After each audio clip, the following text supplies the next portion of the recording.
Hey, movie lovers, welcome back for another Anatomy of Movie here on Popcorn Talk. I want to ask you a question.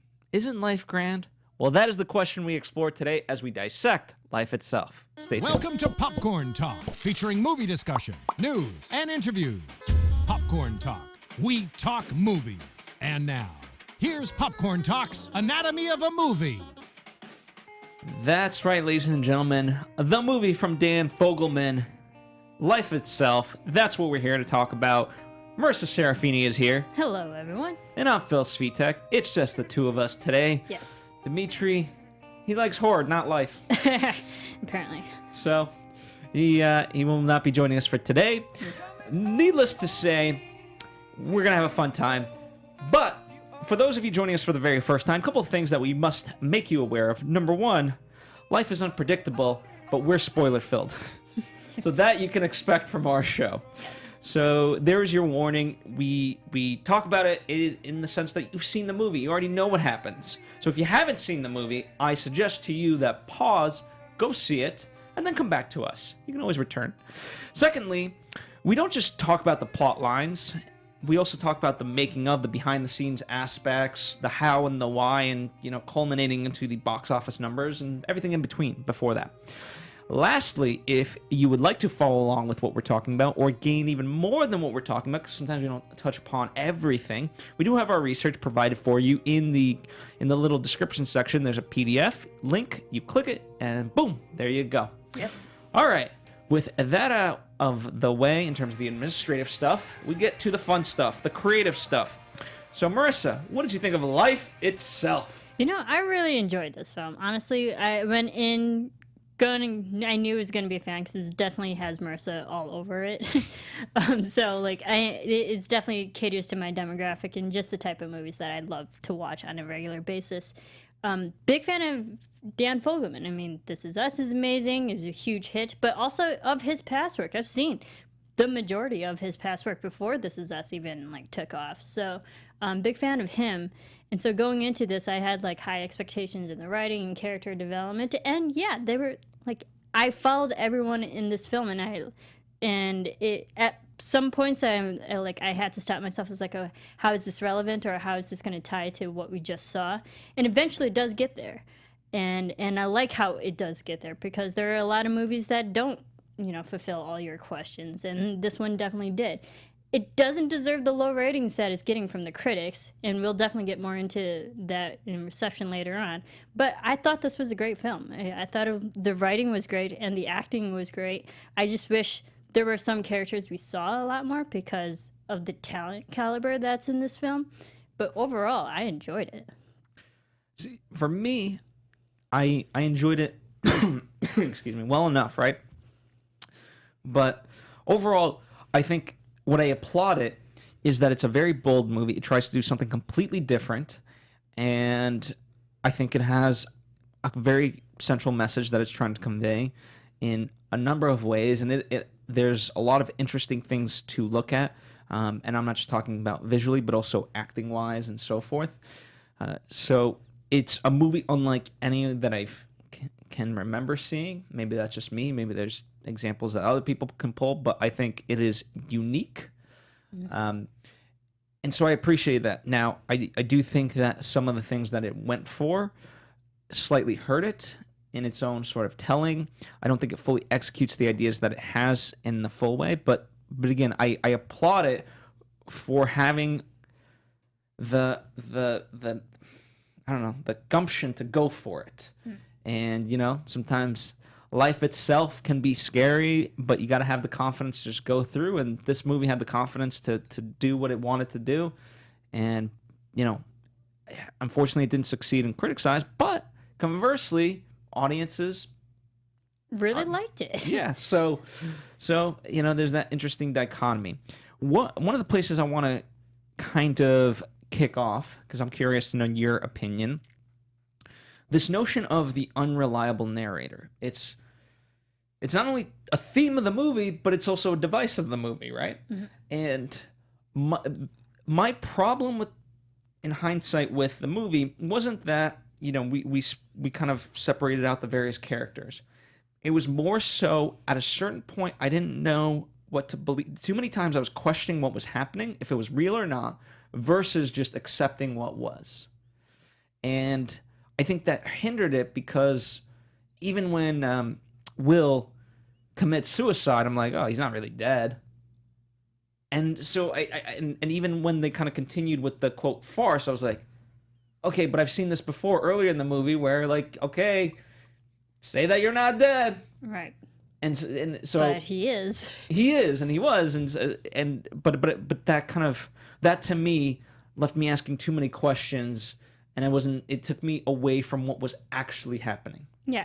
I mean, I liked the idea that yes, life itself is very unexpected, and they definitely hit the nail on the head with that you really can't predict where your life is going. You can have some idea where you want to go and how to get there, but life literally throws you curves. So in that sense, life itself, we're going to keep saying that over and over again, is unreliable. It's an unreliable narrative. And it's interesting because once we get to that point of the explanation in the movie, we've already had about 2 narrators. Mm-hmm. But when you watch the rest of the movie, the narration keeps changing. The narrative keeps changing from character to character. We go from, Samuel L. Jackson to Will to, our Spanish actress, which we'll get into. So the narration literally changes. And therefore, now also with the idea that you can't trust narrators, I'm like, who do I believe? Or who do I figure what's true and what's not? So that kind of for me got a little confusing, but I still understood the direction and where everyone was going. Yeah. And in that sense, it feels very much like usually what happens with movies that use an unreliable narrator, Christopher Nolan tends to kind of use at times unreliable narration, quote unquote. The number one movie of his that I can think of is like Memento. Memento, yeah. Where we're being fed information, but at the end we realize, and the rug gets pulled out from under us, and we realize the truth. And in a sense, it had too many quote plot twists that I was like, okay, well, what, as you mentioned, what is the truth? Well, also the thing, if we're going to make that comparison, Memento, yes, it's that movie. If you haven't seen it, go watch it. It's brilliant. It shows us things going backwards, but the story, the narration progresses forward. And it's the same thing with this movie, Life itself. We're getting bits and pieces from different characters here and there, and eventually we see the story line up that it goes forward in a direction. Yeah, and a separation of that, though, is the fact that that Memento follows one character. Here we follow several. And it's an interesting point. I wasn't expecting to talk about Memento in such a way, but Aaron Ryder is the producer on this. Aaron Ryder was a producer on Memento. So Aaron Ryder's like not this like that big known of a producer. He is, if you are sort of in the circle of filmmaking. For me, Aaron Ryder is actually like someone to really aspire to, but it's not like it's not like a Steven Spielberg produced movie. Streamline or a mainstream. Yeah. But I wouldn't be surprised if Aaron didn't have a hand in kind of helping structure it, having gone through it with Memento. Right, and like what I appreciate with Life itself is that we have different storylines that eventually have to interweave and interconnect. And it does, up until, the last 10 minutes, you're starting to figure out how everyone's connected. And I actually appreciate stories that are like that. And it's hard when you have multiple stories and you have to make sure they all cross at one point. I think Fogelman really does a great job of that. He's done it with Crazy Stupid Love and This Is Us, 3 different generations. So he has the experience of interweaving multiple storylines from multiple timelines together. And the movie, as far as this, the movie asks you to give a lot of trust to that it's all going to tie together, because at least the first 2 quote unquote chapters, they're at least connected. We've got the same characters. Sure, things keep switching in and out, but at least the fact that we're following a daughter eventually and so forth, it's like, okay, it's their daughter, fine, makes sense. But when we shift over to Spain, we're in a completely different location. We're back in time. Different language. Yeah. that in itself, that was a big shift. And so when you talk about the boldness, that is one of the more bolder aspects of it, is to, hey, trust us. And it also just plays with that universal theme that, literally it's a small world where somehow, some way, we're all connected, not even by the 6 degrees of Kevin Bacon, just by different generations that you never know who's part of what person's storyline. Because we even see the little boy on the bus, he's the one that brings us all the way over to Spain, and we have to go backwards with his backstory to get those characters to get us back to New York.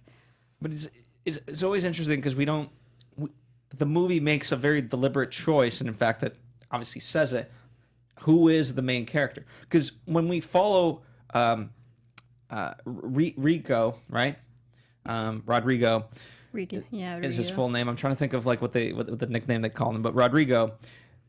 We're not just seeing his backstory. We're getting the backstory of his father before he even had him as a child. Mm-hmm. So we're going extra layers deeper.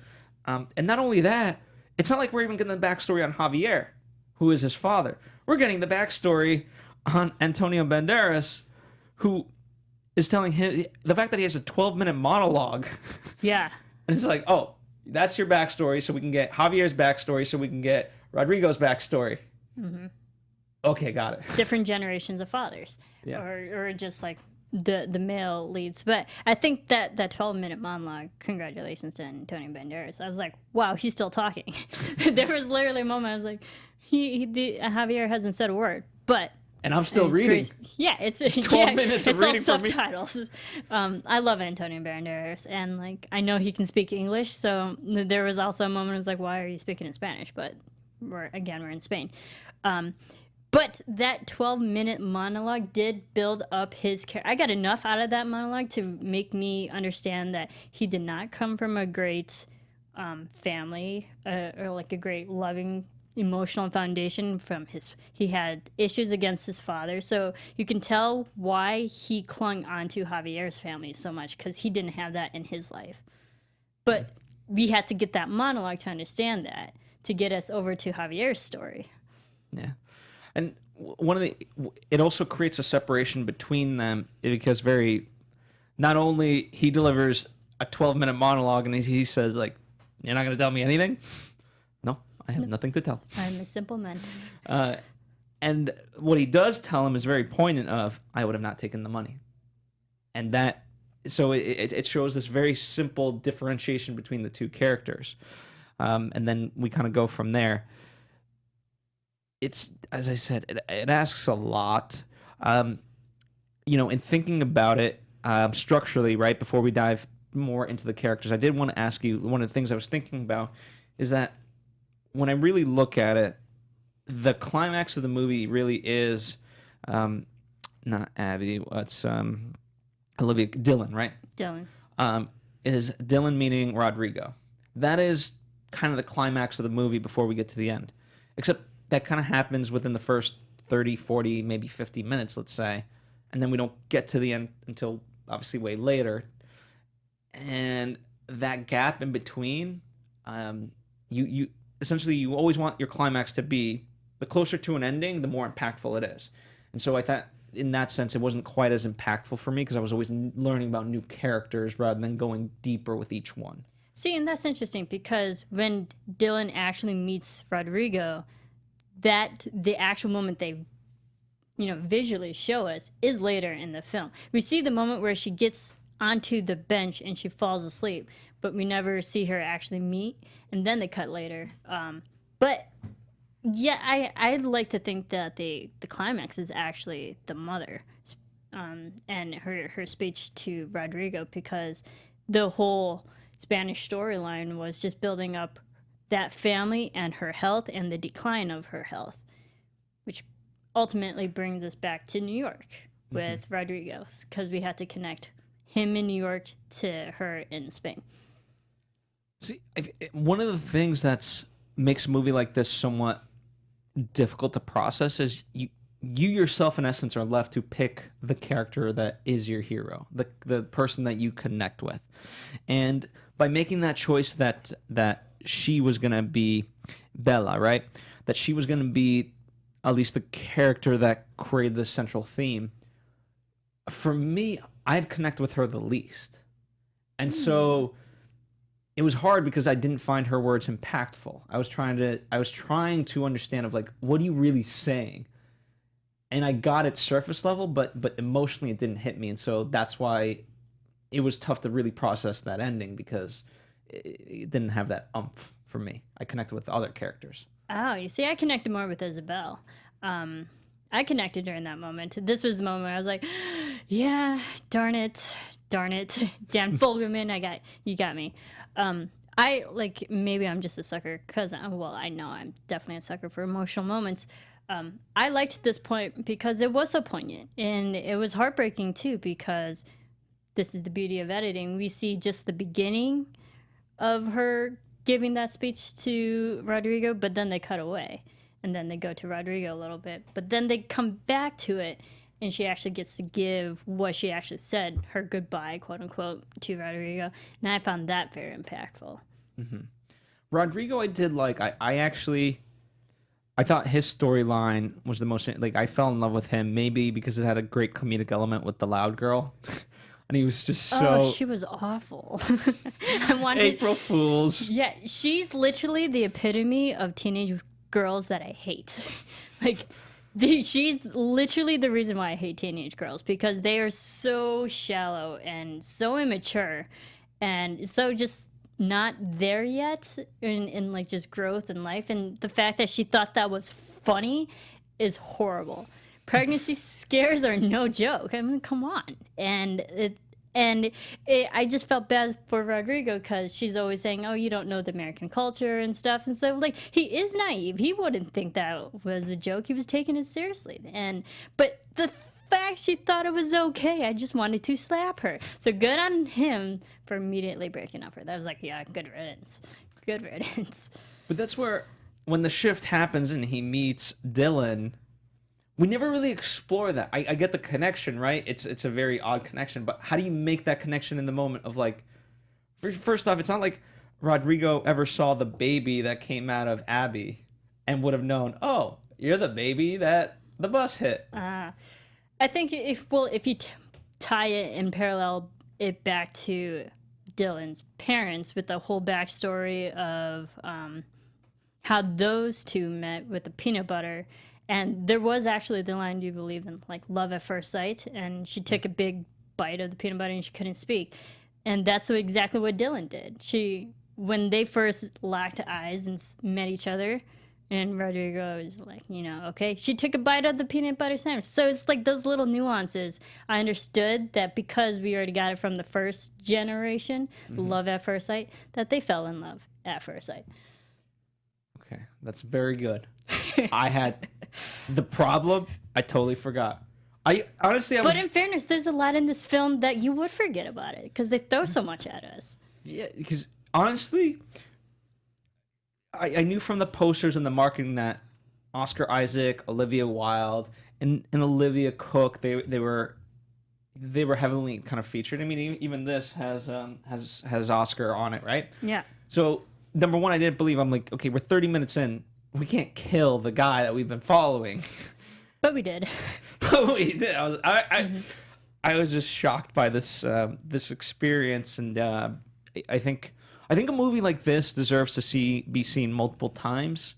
And I say multiple because I don't think twice. I think the second time you finally start to kind of get it a little bit more, but I think even like a third or fourth time, and I don't know, maybe there's like a fine wine. The more you kind of, the more it sits with you, right, the better the taste. And more like, now that you understand who's connected to who in which way, now you, like, if you go back for a second and third time viewing, you'll understand what you're looking for. Like, how do you connect to, how does Rodrigo connect to this person or whatever? But I think that's also, maybe I'd like to think I have a lot of experience of watching nonlinear storytelling. How I Met Your Mother is a brilliant show that does that every single episode. So maybe I'm just conditioned to look at disconnected stories and somehow put it together in a mental puzzle. I enjoyed that of life itself. Well, even in that, like that is a principle. When you go through life, you in essence have to create your own meaning. It's not like It's not like all of a sudden there's like a red flag that says, "Hey, this is important in your life," or "This is important." You know, you kind of have to define those moments for yourself. And so, at the first time you watch it, the experience of it, you don't necessarily know what to attribute significance and what to attribute just like a throwaway. And I think therein, in essence, lies the brilliance of it, because we all get, you know, hindsight is 20/20. We get that added benefit, Right. but if you're living in the present, life doesn't work that way. Right, and you can even go back to Antonio Banderas, Mr. Scott. I'm gonna butcher his last name, so I'm not even gonna try. Sorry. His 12-minute monologue. The only thing you take away out of it is like you're not gonna remember the whole thing. He talks forever, but me personally, the only thing I took away was his character trait. Was he's not a morally just person, or he's not as honest of a person like an ideal man. So you know that's going to cause some character, you know, conflict with another person. Yeah, and in that sense, I think what the 12-minute monologue does, it's supposed to lull you into this false sense of security. When you're listening to a story, you're supposed to attribute him as, oh, good for you, right? You had a bad dad, loving mother, you guys liked olives, you care, and then look as it would have it, you know, now you have a Spanish olive farm, right? It's the dream come true. Good for you. And so we're kind of suckered into that. But he said, but Javier represents no. Here's a different viewpoint. And very simply, I'm just like that. I'm gonna switch it on you. Yeah, and that was the difference between Antonio Banderas. I'm just gonna call him Antonio. Antonio's character, because how we understand how he got the farm, the olive farm, but now with Javier, we understand how he can maintain the farm. And Javier, what makes that moment so interesting is not the fact. It'd be one thing if Antonio Banderas was like going in opposition of Javier, but he likes him. He says, "Why do you do you pick with your hands? The other people they beat the olives. Why do you do this? I'm very curious. Like, you're not here because you're in trouble. You're here because I like you." Yeah. It's Javier who flips it on him, and that's I think that's the sheer brilliance of it, in that moment. And yet, as life goes by, they still maintain, like, they're still civil with each other. They may not agree, but the fact that, you know, the thing that comes out later, he's been writing letters to Javier this entire time. Also, I think there was also kind of just personal atonement for his character, because he clung onto Javier's wife, Isabel, so much, and that family, even Rodrigo. Like, he inserted himself into that family a little bit more than he should have, to the point where it drove Javier to jealousy and ultimately drove Javier away. So in a sense that his Antonio Banderas, like, he broke up a family. So to atone that was, I know what I did wrong. I'm going to keep you updated through these letters of what's happening with your family. Because essentially I broke you up. Javier was to me, a very tragic character because of how amazing he did start. He did want to be a good man. The fact that he picked olives with his bare hands and worked double what the other men did shows a lot, right? And so he goes into his family life having in essence created a reality of his dream. They have a house. He's marrying the love of his life. They're going to have a child. But the problem is the child, through his innocence or whatever, doesn't appreciate what the father did. He doesn't know that history that his father went through to create this amazing life for him. It's just kind of, for him, it's as it always is. Right. And also with the Javier storyline, there was I believe the voiceover from the previous narrator, the hero or villain. They kept switching back and forth. And if you think about it, Javier and Antonio Banderas, like, their characters do switch. Then Antonio's, I feel bad that I keep Mr. like Sassion. It's Italian, like Serafini. Sassion. Like, someone's gonna hate me. I'm sorry. Sassion he helps Javier's family by like paying for all the therapy sessions and stuff. So like in a way that paints him as a good guy, a good man. And then Javier's the one who becomes a drunk and becomes emotionally violent towards his wife, and he essentially becomes the villain. So it is this character with the narration of what narrative do we follow, and life itself is confusing in that way.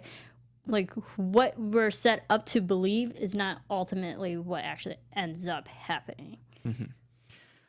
That is a good point. And part of it should be noted that it certainly doesn't have, like, it's one thing to have your child go through trauma the way Rodrigo does, but Javier in essence was quote unquote responsible, not by taking them to New York, but because he just let Rodrigo run around on the bus when he should have had a more stricter hand, let's say, or at least pulled him out so he wasn't distracting the bus driver of all people. Right. So, but I want to shift gears because interestingly enough, we have not talked about the characters that kicked this off, which is Abby and Will. the main two at the beginning. I found it interesting that not only does the movie already ask you a lot, but it has references to Quentin Tarantino movies that you either know or you don't know. Mm-hmm. And we're not stopping if you don't. I think you kind of have to throw them in there because Samuel L. Jackson's in there. So not to say it added or deterred the movie in any which way, but it wasn't really necessary because we only had Samuel L. Jackson's voice for about 3 minutes. Well, to be honest, I'm not entirely sure unless there's evidence that you have that points otherwise, but I imagine they were going to have that aspect of it in there regardless, and then it just happened to be serendipitous that Samuel L. Jackson was going to be a narrator. Right. And the interesting thing about the Will and Abby storyline, this is the only storyline we see in 2 different versions. Everyone else is like 2 different stories connecting. This one is the same story told in 2 different ways. And one is funny with Samuel L. Jackson, and one is more traumatic, which is the actual realistic aspect. But when you bring it back to the therapy session and Annette Bening's character, who totally underutilized because she's fantastic, but she also played her part, makes sense because that is what happens during trauma. We see trauma is a theme throughout this whole film. Like, how do we see life differently after trauma? And that's what Will did. He was trying to repiece all the memories that he had to help cope with this trauma of losing his wife. And I was like, yeah, that is what happened. For a long time, as you're piecing this together, you start wondering, how much of a piece of shit are you? In the sense, because we don't know. We see moments where he's talking to his wife post whatever happened 6 months ago.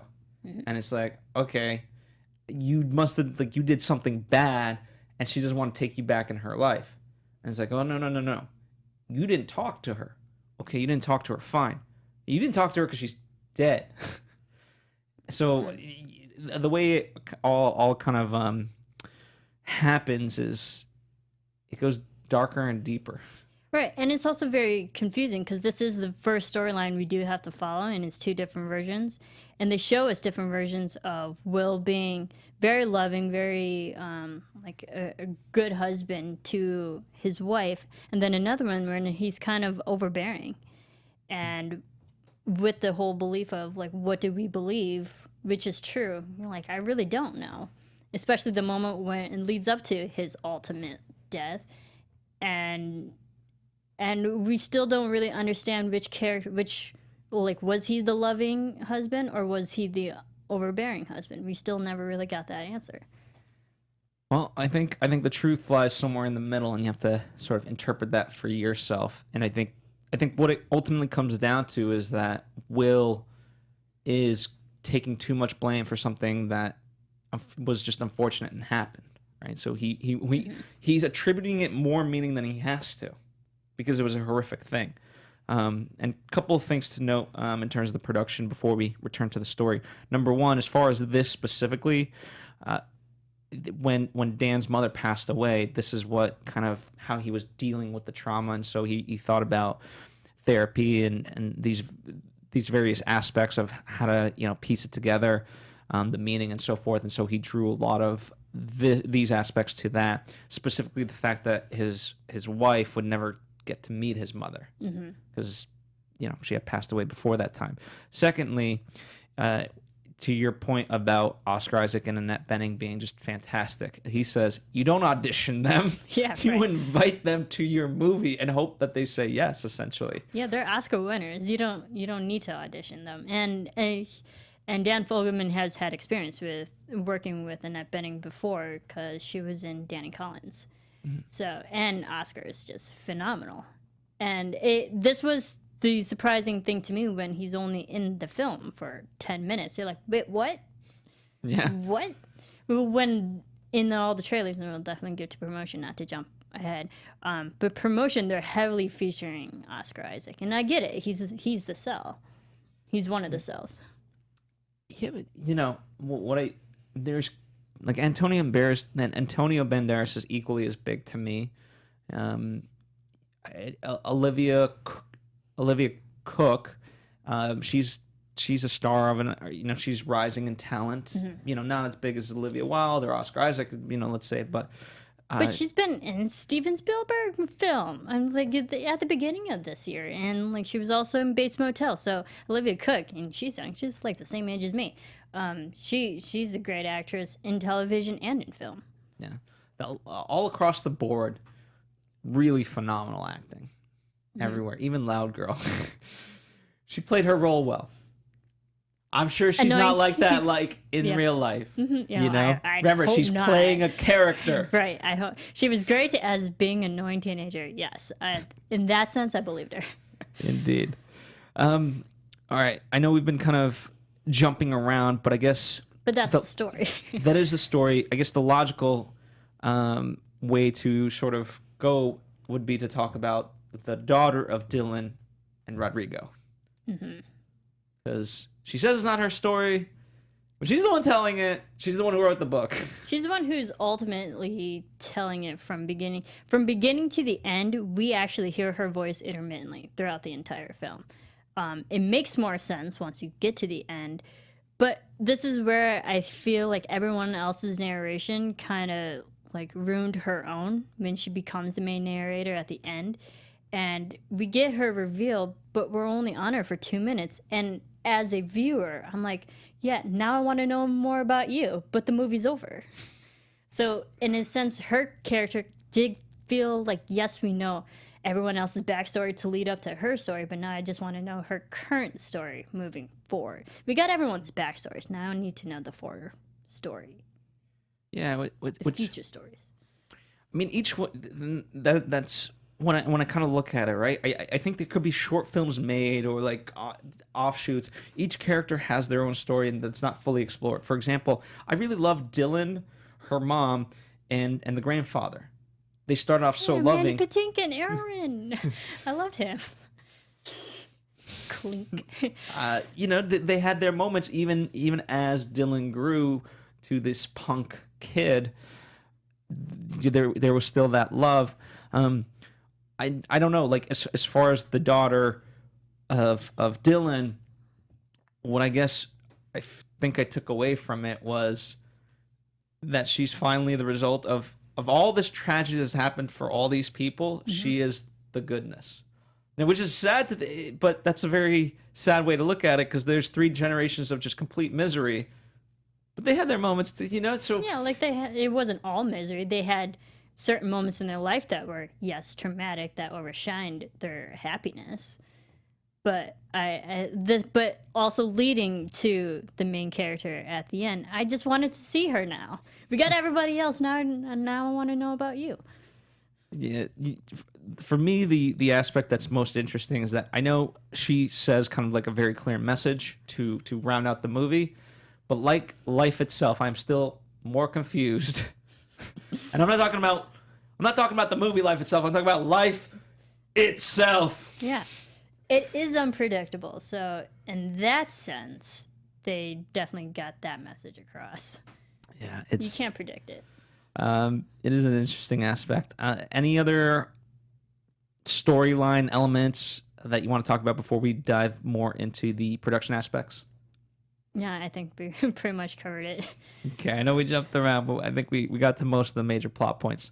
If for some reason we missed anything or you want us to dive a little bit deeper, by all means, in the comments section, we encourage you, write something, we will read, we will respond. The conversation it begins with us, but it does not end with us. Just like the girl's story is not over. Right. This show. We needed like a timeline. So for like, because I'm a visual person, so it's Will and Abby.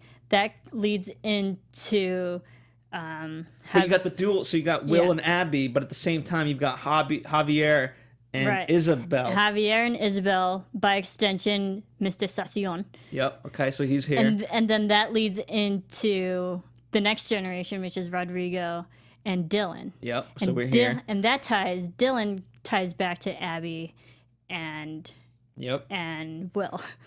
I'm gonna make Marisa make a graphic over the weekend of this. I can picture it in my head. Like I get it. I love puzzles. So to that point, though, in writing the movie, he did it linearly, right? He said from start to finish, here's their lives, here's how I'm gonna write it, and then we'll figure out the later. Right. So probably a good place to start, from start to finish. Yeah, and the interesting thing, if we're gonna go more into the production aspect now, because there are so many storylines, they did actually, for the most part, film chronologically. They started with Oscar Isaac, then it went from Oscar to Olivia filming, and then they moved over to Spain with Javier, and it just kept going, and then they went back to New York. So they good on them, because it would be confusing to film this movie if you did it if you didn't do it chronologically. Yeah, and I'm sure they had a wonderful time. They started in March of 2017. So when you pretty much get to spend spring and summer in New York and Spain, not a bad gig. No. Not at all. No. Spain looks gorgeous. It does, and it's not like we're traversing through all of Spain. We're certainly not in Madrid or Barcelona or any of those, but the olive farm in and of itself is a gorgeous place. Yeah, and I think it felt like such a true native storyline to Spain, because you don't think of olive ranches, at all. When was the last time you thought of an olive farm? You haven't, trust me. And so, I loved how they actually touched upon a realistic storyline that would happen in the country. Mm-hmm. Yeah, I agree, and visually, I can't say enough about this movie. It looked wonderful, and even the technique, right? Especially early on, to have Samuel Jackson coming in and out, or Oscar Isaac interacting with Oscar Isaac. And the spins and it felt the early parts felt like a Michel Gondry movie. He's done Eternal Sunshine of the Spotless Mind, The Science of Sleep, and movies Be Kind, Rewind. That's a little bit more normalized for him. So, do you concur or do you disagree? You've seen all those movies? Actually, I haven't. What? So moving on. Okay. I've seen part of it, Eternal Sunshine of the Spotless Mind. Moving on. Anyway, the point being that. A lot of that movie, the tricks are done in real life. And so rather than kind of do visual effects and post-production, you kind of do it on the fly through camera, old school tricks. And it very much felt like that, Okay. Especially even the old, zoom in. Well, I love the beginning of the film, with the first 5 minutes narrative. That was breaking the fourth wall, and so I can understand that. And they were very self-aware of who's listening, their audience. It did add humor, which started the film off humorous, but ended the film more dramatic. Mm-hmm. And the song, in terms of devices, right? It meant a lot for the characters. Bob Dylan's song, right?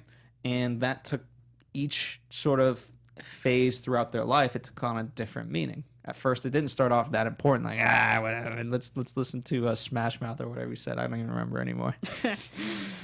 But that gets recycled, and as an audience, it takes new meaning on for us as well.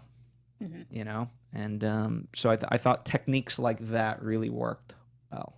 And I mean, everyone loves Bob Dylan. Or I shouldn't say everyone, but Bob Dylan is like a running thread throughout this entire film because his music goes through entire generations and spans across like different countries. He's international and multi-generational.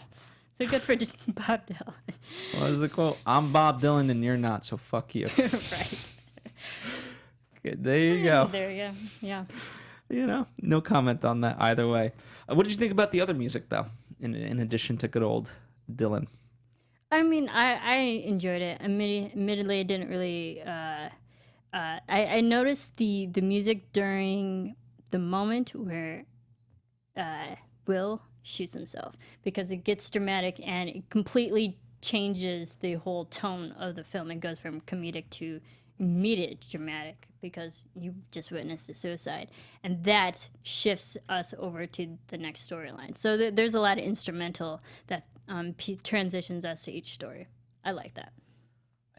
Yeah, and you know, totally like through editing and whatnot, that it was a very big shift, and I'm still trying to examine that moment only because, like, I don't know, it's tough to process, right? You are watching something comedic, and then it's not that he just commits suicide. He just does it, you know, out of nowhere. Right. And he says one line, and then boom. Yeah. Literally boom. So it comes out of nowhere. Yeah, a lot to process there for sure. In a sense, though, towards the end of the movie, the music for me almost kind of ramped up. A lot of Christopher Nolan movies kind of do this, where they'll have a piece of music that just gets faster and faster and faster as we get to kind of what the point is.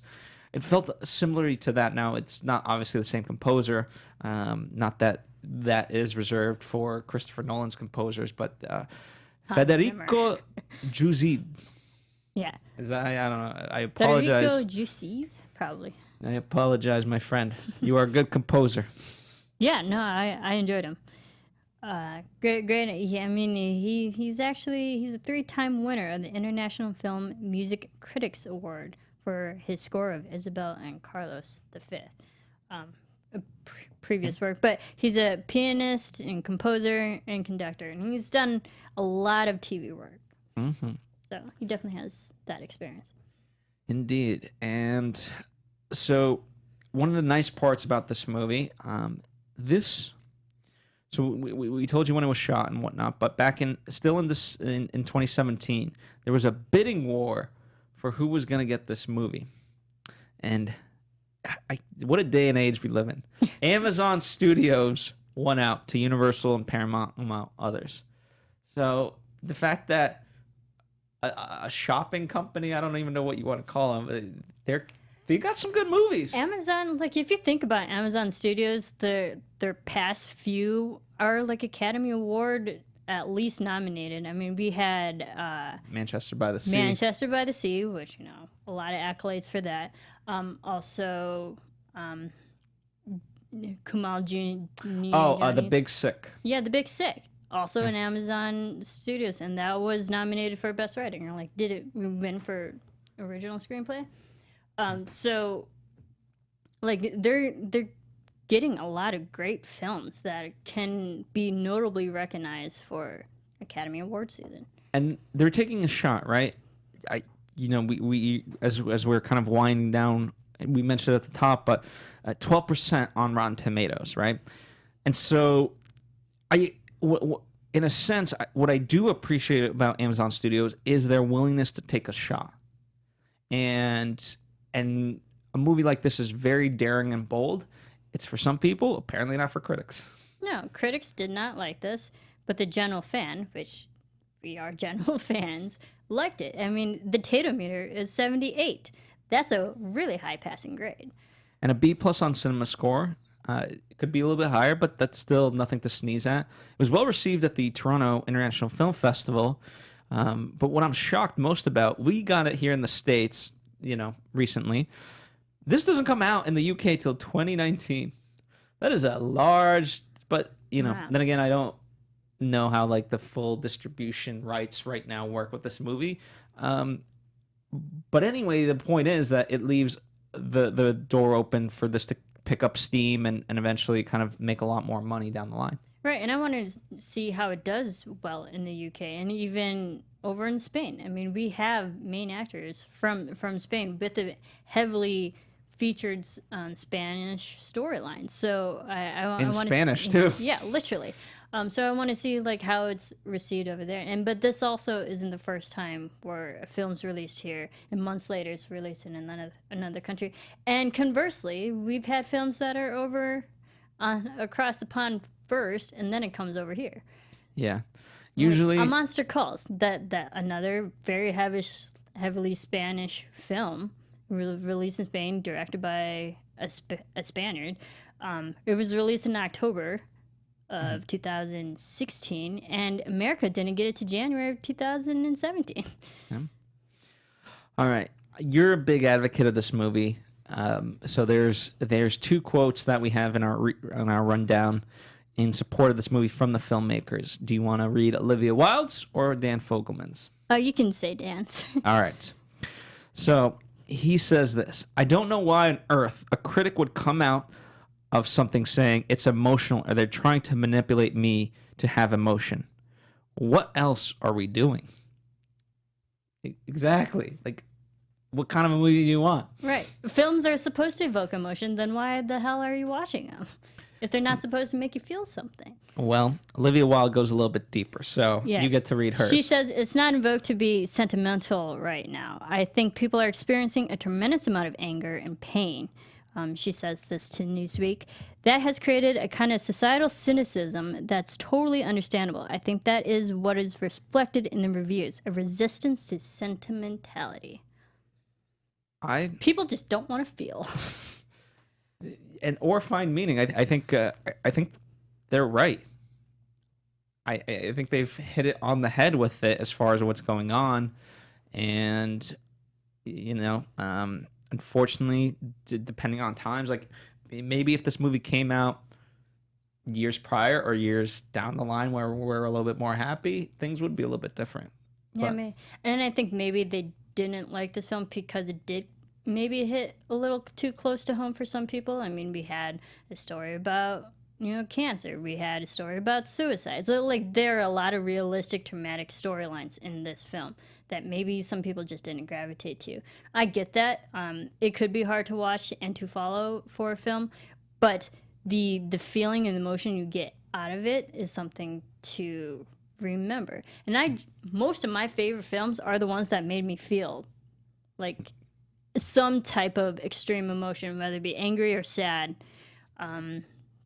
That's what movies do. They are the mirror to society. Exactly. That's how memories are created when it's actual science, when your sensories are on overload.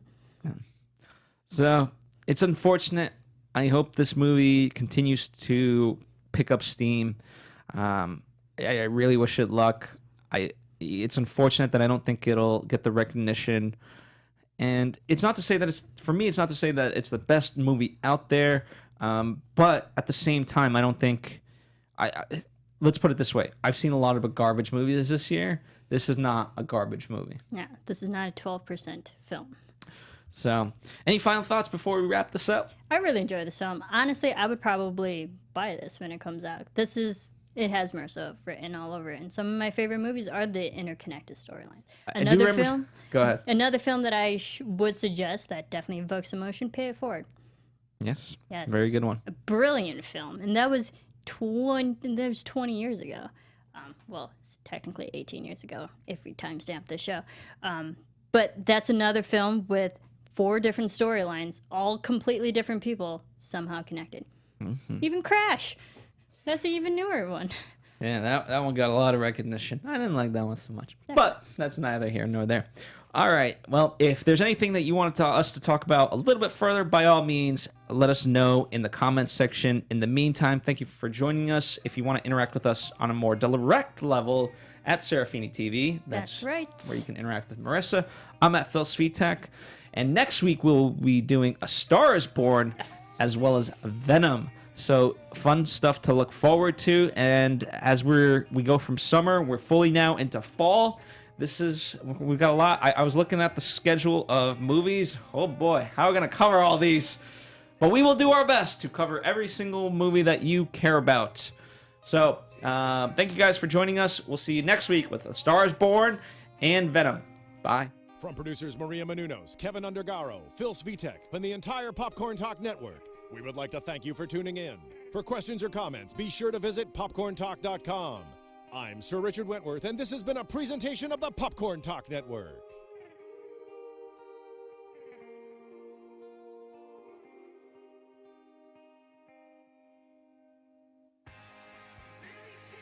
The views expressed herein are those of the hosts only and do not necessarily reflect the views of the Popcorn Talk Network or its owners or principals.